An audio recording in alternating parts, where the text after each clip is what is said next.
Good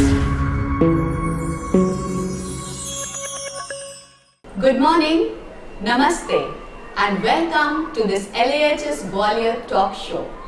I'm your host Anjana Johri, and I'm joined today by our special guest, Mr. Badi from Vancouver Island, Canada. Mr. Shams is an economist, and he already has 2 titles to his name and is close to completing his 3rd one. Is that right? 4th one. Okay, that's wonderful to know. He has had a long career in education, and now during his retirement, he enjoys gardening, and he's an owner of fruit orchards back home in Canada. He enjoys gardening basically. He's an avid traveler and a lover of mystic writings by greats like Rumi and Khalil Gibran. A mystic at heart, his approach to economics is novel. In today's times, when we are perpetually plagued by the situation of the world economics, the current state of the economy of our world, it would be really enlightening if we could know your perspective on the current state of economics that surrounds us. Sure. He's also known as the mystic economist, and his views, his perspective is inspired from the writings in the Baha'i faith. I'm sure it will be truly enlightening to know from him what economics is and what it should be, and what are the things that could help us heal the situation of our economy today. So sir, the first question that I would like to ask you is that the first title of yours is Economics of the Future. Yes. And the other one is quite similar. It says Economics of the Future begins today. So could you please elaborate upon the significance of these titles? Sure. Partly because there was a 20 years gap between the first one and the second one. And as you know, the world changes very fast. When I wrote the first one, it was supposed to make people to read and understand what's going on. As like our compared with the environment situation in the world, 20 years ago we were not desperate, but we are now. But I think at the same time we are in the same position when it comes to economic situation of the world. When I wrote the second one, Begins Today, that was a warning to people that like environment, and I wrote it in my book, this is our 11th hour. Means if we miss the chance, we may not come back and return. So that's why I'm emphasizing that it started today, and we better act accordingly, like in the environment, sustainable things, not pollution. Economic is the same, and there are so many measures we can take to avoid a disaster, which in my mind is going to happen if we don't change. The same way environment. We may not have a future, as we can see lots of the students in all over the world protesting because they're saying, why should I get education when by the time I'm educated, there is no work for me? Right. So economics could be worse than environment. If the economics system collapses, the disaster would be the same. So that's why I said begins today, so hopefully people realize we need action now, not tomorrow, start today. Right, that's very important. Otherwise we miss the boat. And now I would like to move to the next question, which is quite like you said, people don't realize, and most of us think that economics is something which has got to do with the people who have all the power, all the money, and we see that in our world the strings are pulled. When it comes to economics, the strings are pulled by the rich and the powerful.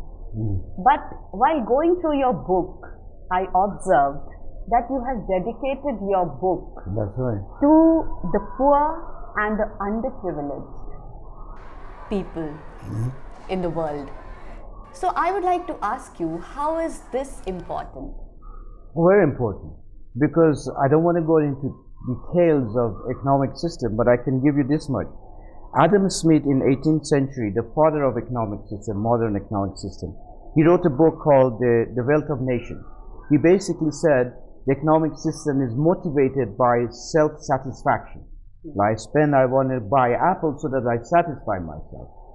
And later on, economists, they build on that and created the economic system we have, which basically promotes selfishness. The more Apple I get, the more satisfaction. What about your neighbors? That's not part of the system. Though the same Adam Smith, 7 years before writing The Wealth of the Nations, he wrote the moral sentiments, which he said, there is an inherent danger with money and power. We can corrupt our morals. But unfortunately, the economic system, they did not realize. So capitalistic way of economic, it promotes selfishness, promotes becoming rich, and that means you're successful. And to me, that's the wrong foundation, and that's why we have such an amazing gap between poor and rich. Every year is becoming more. And you can see there are imperatives like the disparities, like a CEO of a fashion company in Paris works for 4 days is equal with a Bangladesh factory worker who makes the garment in her entire life. So what's happened, this selfishness, this capitalistic way, I'm not against capitalism, but I'm saying in its form, it can create, it becomes a playground for greed. Then become greedy, and that's why you see in the world, we almost had the collapse in 2008 because of the greed, people selling those mortgages, knowing that it was wrong, and it almost collapsed our economic system, and basically almost, yeah, we could have. People don't see that it was as bad as the environment being. So I dedicate whatever I do because someone has to talk for the underprivileged. There are about, I think about 4 billion people living under poverty line. So at least I can say it, whatever I do, I try to remember you, and hopefully one day economic system will change its direction to look after you, because you are the reason why system should be made. Lovely. That's a beautiful thought, I would say, sir. And this world, I think, would become comparable to heaven itself. That's the goal. If that happens. That's the goal. That's the dream. That's the dream. Yes. That's lovely to hear. Lovely to know. It is said in your book that the present day situation of the economy, the present economy system is at the moment, sick and dying, the present economic system, and that it cannot address the needs of the humanity. Do you think there are any solutions in sight? Do you see any solutions which can help heal the economy? Well, I'm actually, most of the time, I'm more critical. I said sometimes it's almost dead. Why? Because in 2008, if you remember, the economic system basically almost collapsed, and wasn't for the administration in America who started borrowing money which they didn't have to put it in the industry so that they don't collapse. So if we want to give an analogy, imagine humanity or economic system is like a human being. In 2008, we had a total heart attack. And I think for few hours or minutes, that person or the system was dead. So later on, with artificially, they got the heart rate going. And normally with human beings, you come out of hospital and you say, I have to be careful. So I don't have heart attack, I have one, the second one would be more massive. But unfortunately with our system, they've forgotten and the greed is back. So in my website I actually said, we didn't learn the lesson from what happened 2008, and I'm warning everybody that next time may not be as easy to get ourselves out of it. So that's what, but as far as solution is concerned, I think very simple. This system has no morals. We followed Adam Smith, saying that, I want to. Though even Adam Smith, he was a moral person. He was son of a minister, and he said in his book that, don't be crazy about materialism power because it can corrupt you. But nobody is reading his book, the first book. They're all following the second one. So they're building all this assumption that you're successful if follow your selfish motive and maximum and have everything. So solution is very easy. Take that greed out of it. How do we do it? Actually, I've written a big part of the thing is practical economic solution for everyday use. You don't have to be genius economic expert to do. Simply put it, be honest. Be honest. You're selling a car, which I did, and I said, my car has got this, but also has got a hole underneath, and it's got this problem. And the guy was saying, why are you telling me the defect? I said, because I want to tell you what you're buying, good and bad. Now, that doesn't cost us anything. You don't have to be expert in economics. Just tell the truth. So, going to the question, how do we revive it? Just inject a spirituality or morality in every day. And I think that way everybody has a role to play. You buy tomato in the market, and I've done this many times. They say 2 rupees for a kilo or something. And I look at it and said, no, this tomato is worth 4 rupees a kilo. We don't do that. Which is almost the opposite of what is usually done. But what is the criteria? The fairness. Now, fairness doesn't mean if it says 2 rupees, you say, no, I pay 1 rupees. Fairness is, I know how much you work hard and cost you 4 rupees. I am not giving you less than 4 rupees. And I've done that. And those producers, well, said, my work is appreciated. Yes. And when you create that feeling of honesty based on fairness, we change the system without wanting to have a revolution. You do that, I do that, everybody does something, and before you know it, the system has revived. Like if there was a human body, now the heart is beating quite strong, and we feel positive about the future. Otherwise, next heart attack or the breakdown, we are finished, chaos. Yeah, that is, I think, wonderful to know. And I would, in fact, like if you could share a few more things from the same book, strategies for every day. Well, one of them, of course, is, there are so many. There are 53 suggestions. What comes to me, the other one is, which is a movement actually in West called voluntary simplicity. Now, the capitalism, or even in India, is very prevalent. The bigger you have a house, the more cars you have, successful. Now, people in West, they reached that plateau and they said, I'm not satisfied. People like Bill Gates, with the Microsoft. Now, all he is doing is resign, going to Africa, eradicating diseases like malaria. They realize having the money is not satisfying their soul, maybe satisfy their body.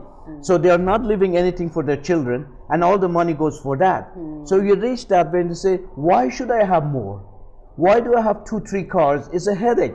So we simplify life, and they're living a happy life. There's all things like that. Be honestly, contribute to charitable things, volunteer your times. There's so many ways that I've said 53, but people can come up with another 1,000 more that we can make a change to become a better human being. And I think all these things make you rich in joy. That's what the purpose of life is. We always say peace of mind. Now, people who make billions, I don't think they can say they have peace of mind, because the money, the possession brings with it test. I really believe money and wealth is a wonderful gift given by God, but it's a tool. It is not the goal of our creation. God didn't create us to say, you are created so you will go and make millions of dollars. By the time you die, I want everybody to be millionaire. No. In reality, it's to become a better human being. And if you spend your time becoming millionaire and you're not a human being, says, wait a minute, that was not what I created you. You missed the boat. Absolutely. And that's where we have gone wrong. We think more is better, but reality is, it is more headache. But if you have the money and you have this vision of service like Bill Gates is doing, I think money is wonderful. The more, the better.